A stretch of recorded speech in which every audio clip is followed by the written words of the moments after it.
bread has a long history around the world, but it likely originated around 2000 BC in Egypt.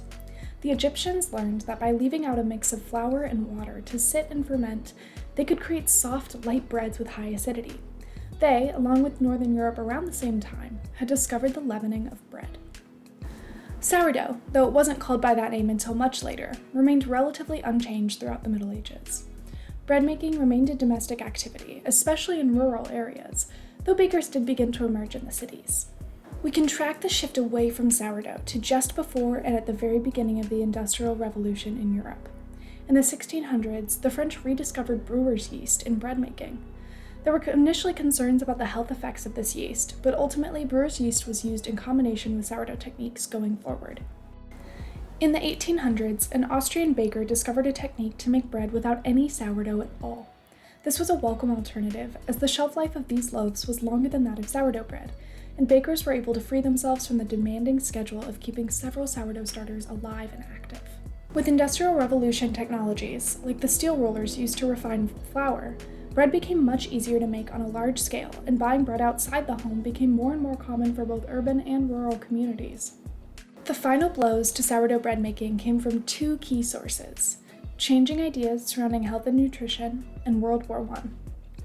Throughout the Industrial Revolution, a movement against sourdough because of health concerns began to emerge in the United States. Concerns about the sour flavor of the bread made people worried that fermented bread could have a negative effect on the human body, basing much of this on anecdotal evidence. These arguments tied in with concerns about efficiency and consistent quality of sourdough bread. This became a particular problem during the First World War, when ingredients were scarce and women were expected to make food last. This excerpt from a World War I cookbook, Homemade War Breads, shows how women had to find new ways to make bread during the war.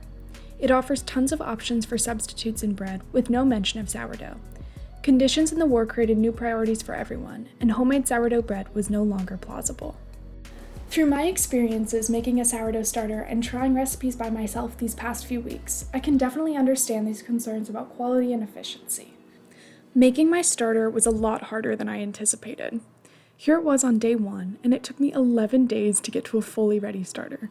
I fed it 2 times a day and had to experiment a lot with how much flour and water to add, where to leave my starter, and how long to go between feedings. And it has finally doubled in size. You can see this is where it was after the feeding last night, and this is where it is this morning, so that's very exciting. When my starter was finally ready and it passed the float test, I couldn't wait to get baking. Unfortunately, my first loaf didn't go so well. The flavor was good, but it was super dense. I've been trying more recipes and getting better, but it's definitely a process. Sourdough is a lot of trial and error, and baking with it is different for every starter. It's understandable that these would create issues for efficient bread making in an industrial world. Despite these concerns, sourdough is definitely having a resurgence. Beginning in the 80s and 90s, people began to search for authentic, artisanal bread and quality that they just couldn't get from industrial bread products. San Francisco bakeries even began to sell pre-made or dried starters for people to use at home.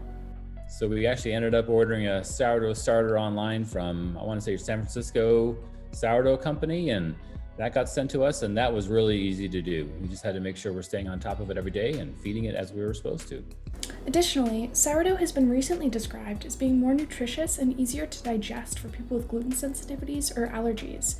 It's interesting that the very factors that marginalize sourdough in bread making, industrialization, and health concerns, have brought sourdough back in full force.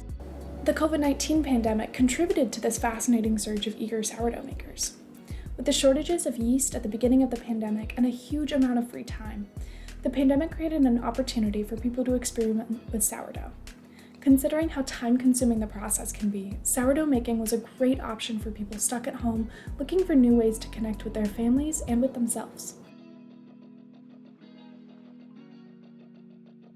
We were interested in doing something together as a family. We also love to eat, and we thought sourdough around the house would be great for breads and waffles and pizza crust. The night before we make it, we set the starter out, feed it, and then let it rest overnight. And then middle of the afternoon, we get the sourdough starter out, put it in a big bowl on a scale with starter, flour, yeast, and water. Mix that up, knead it for 7 to 8 minutes, put it back in a bowl with kind of saran wrap covered, put it in a warm place for 3 to 4 hours, and pizza dough is ready.